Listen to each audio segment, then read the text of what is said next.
Hi everybody, I'm Ellen Jaffe Jones, the best-selling author of Eat Vegan on $4 a day. Every single recipe in here crunches the numbers and provides recipes based on ingredients you can find at any big box store.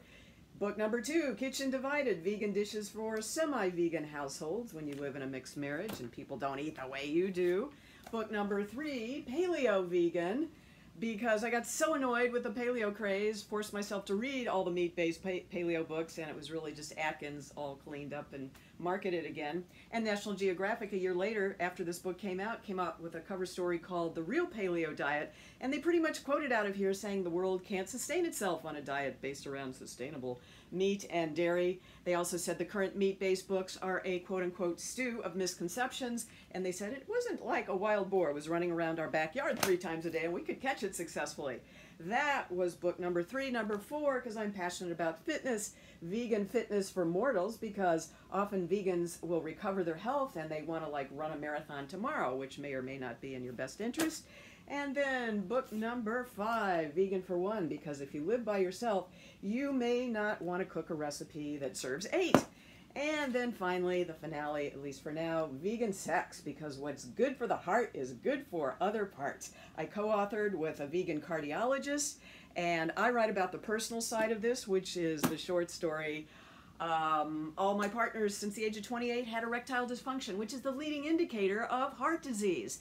So when I had my first vegan experience at the age of 62, OMG, it was so amazing and so different. I had to write about explicitly what the details were, because I have seen 70-year-old men now come off of Viagra. Results are typical. Ask your doctor if plants are right for you. And on all this time, I became a certified personal trainer and a certified running coach, because I've placed in 165 5K races or longer since 2006, just on plants. Now, I always wear one of my bright vegan shirts to races, and people will come up to me, stare at my chest, and go like, yeah, right, you can't run or race on a vegan diet, while I'm holding an age group award in my hand. So this has become my passion, and when I post on social media, I'm always about hashtag running is my activism. So that's why I came up with Fitness Without Tears. This whole concept is about developing a convenient program for people to work out if they don't want to go to a gym because they feel self-conscious, or they don't connect with gym culture or see themselves as fitting the stereotype of the perfect body.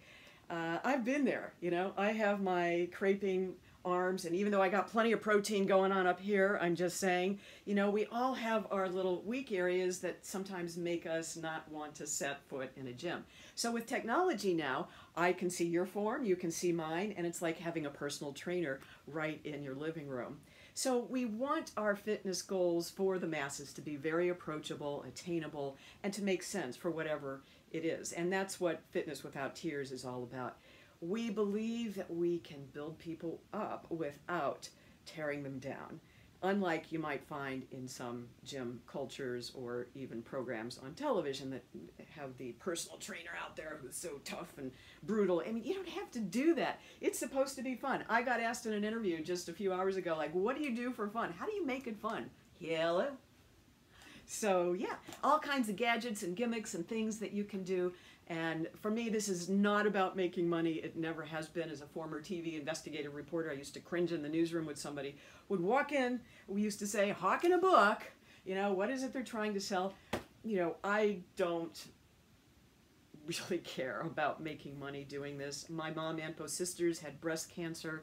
We were part of the original breast cancer gene studies, and I have 3 daughters. So all of this is a legacy to my children and the environment and world that we are handing over to them. So to the extent we can make this a better planet to live on, and better for the animals, and of course better for our health, why not?